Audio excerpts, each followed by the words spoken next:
All the good things and the bad things that may be. I'm talking about risk.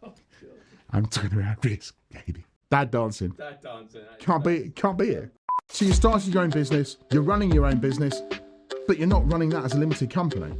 Well, I'm about to take a massive headache off your shoulders. There are so many good reasons why you should run a limited company. There are some reasons why you shouldn't run one.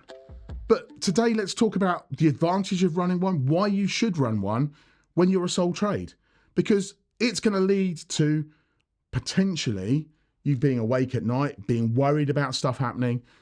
And we don't want that. We want to take that uncertainty, that fear away with one simple tip. And this is going to be that video that's going to help you with that. So you run a sole trade business.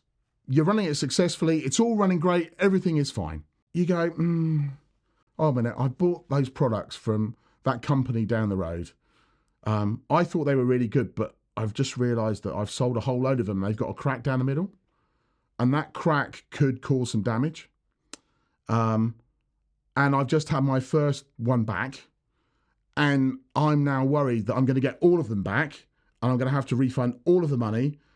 And if it hurts somebody, then what are the implications of that? That's a simple question. There are quite a few ways that could go. But ultimately, it's about risk. And risk is something that as business owners, as entrepreneurs, we're all prepared to take. Why are we prepared to take it? Because otherwise we wouldn't have started in business in the first place. We would have stuck to being employees and gone, do you know what? Somebody else can make those decisions because I don't want to. So we are a group of people that are prepared to take risks.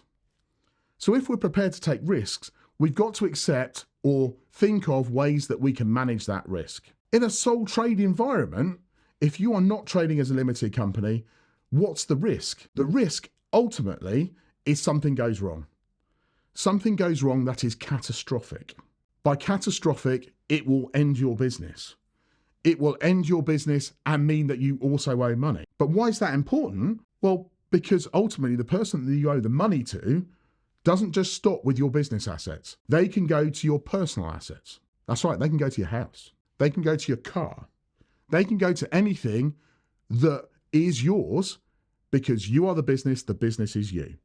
So they can come after all of that. So that thing that's keeping you awake at night is a risk. It's a huge risk. So how do you manage that? Simply, form a limited company. End of chat. Thanks very much. Go away. Leave that alone. I can't leave it there because that's far too simple, Martin. There's got to be more to it than that. Yes, there is. But the reason that you manage risk via a limited company is because a limited company has that word in front of it, limited. What does that mean? It means limited liability. Well, what does limited liability mean, Martin? That sounds like you're going to become a lawyer. And we know that I'm an accountant. I'm not a lawyer. But limited liability to me means that any difficulty that you have, any financial liability or something like that, is restricted to the share capital that is invested in your company. So if that's £1, that's as far as somebody can go. There is a massive but to that. And that but is, don't do anything to circumvent limited liability. Hold on a minute, Martin. You've talked about limited liability. You said limited companies have limited liability. You're now saying that we can get around limited liability. Yes, you can. Well, right. So why do I mean a limited company? Well, limited company reduces risk as long as you don't do certain things. For instance, don't sign a personal guarantee. If you sign a personal guarantee, you have basically just said, limited liability, done. Thanks very much, finished, don't want that anymore, and I'll put myself in the neck for that. Well, why would I do that? Well, you wouldn't. You don't want to do that. But you've got to understand that limited liability is a privilege. It is an advantage to having a limited company. It helps you manage the risk of failure, ultimately. But it also gives you protection. It means that that house that you and your family have built, protected, loved, cherished is protected. It means that somebody can't go after that house unless you do something really stupid. So if you're the person that bought the product in and then knocked a hole in it and then sold it, well, hold on a minute, that's kind of your fault.